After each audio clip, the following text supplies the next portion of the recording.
दोस्तों नमस्कार, मैं हूं आपका दूत सुधीर उपाध्याय।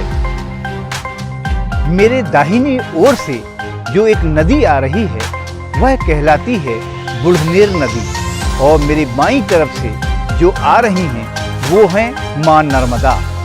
बुढ़नेर और नर्मदा नदी का यह संगम वास्तव में देवगांव है, जो देवताओं की भूमि मानी जाती है। यह तीर्थ स्थल भी है जहां जनश्रुति के अनुसार जमदाग्नि ऋषि ने न केवल तपस्या की बल्कि मां नर्मदा की गोद में वे सदैव विचरण करते रहे हैं।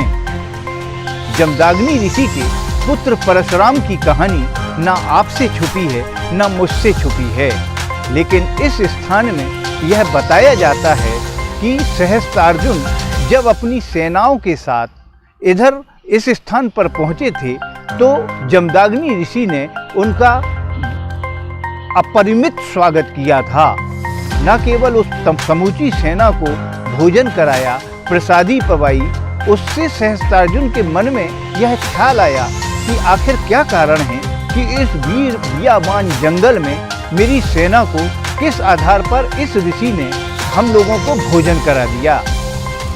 उसने जिज्ञासावश यह सवाल महर्षि जमदाग्नि से पूछा तो महर्षि जमदाग्नि ने यह बताया, और उनकी गृहिणी रेणुका जी ने यह बताया कि उनके यहाँ एक कामधेनु नाम की गाय है जो उनके आदेश पर वह सब उपस्थित कर देती है जो उन्हें उनकी ज़रूरत है।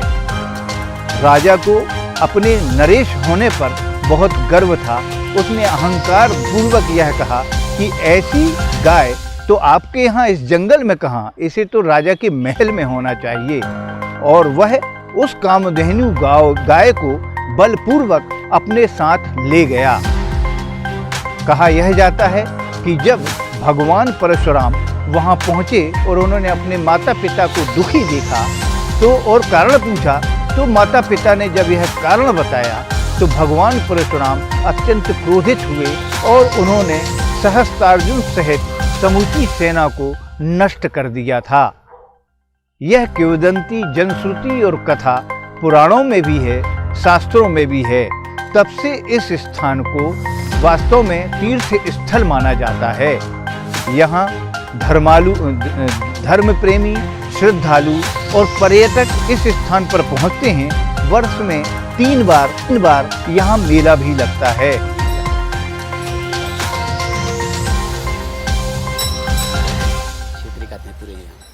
मेला भी लगता है यहाँ? मेला लगता है ना। कब? कार्तिक पूर्णिमा में लगता है और संक्रांति में लगता है, शिवरात्रि में लगता है, 3 पर्व में लगता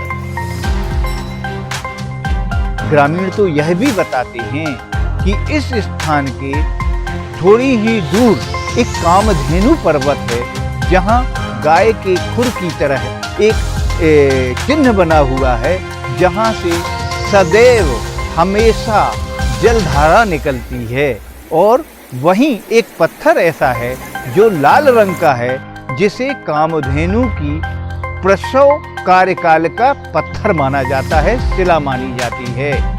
यद्यपि इस इलाके में पर्यटन विभाग की कोई सकारात्मक दृष्टि नहीं है, इसलिए यह पर्वत और यह स्थान आज भी पारंपरिक रूप से बना हुआ है, यहाँ कोई विकास नहीं हुआ है।